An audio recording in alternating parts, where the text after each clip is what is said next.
Munsod naman ang mas pinaigting na proseso sa pag-aampon. Ibinahagi ng National Authority for Child Care ang naging mataas na bilang ng legal adoption mula po yan 2023 hanggang 2025. Nasa linya ng telepono si Eliza Insigne, una sa balita. Eliza?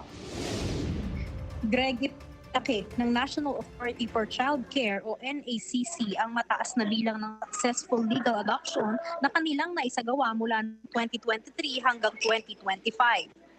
Higit 4,000 mga kabataan ang naipaampon sa loob at labas ng bansa. 1,760 sa mga batang ito ay naipaampon sa loob ng bansa, habang 471 ang naipaampon sa mga bansang partner ng ACC.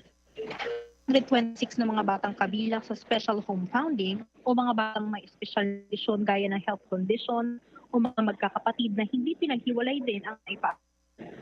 1,998 naman kabilang foster care.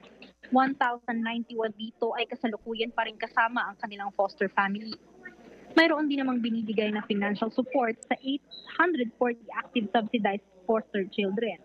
Ang ilan sa mga batang ito ay tuluyan ng naiampon ng kanilang mga foster family.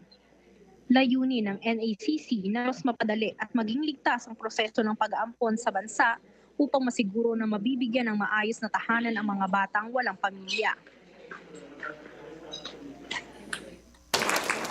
As we move forward into 2026, our direction is clear. We will remain faithful to the premise and promise of RA 11642 to make adoption simpler, streamlined, inexpensive, expeditious, and accessible without ever compromising the best interests of the child.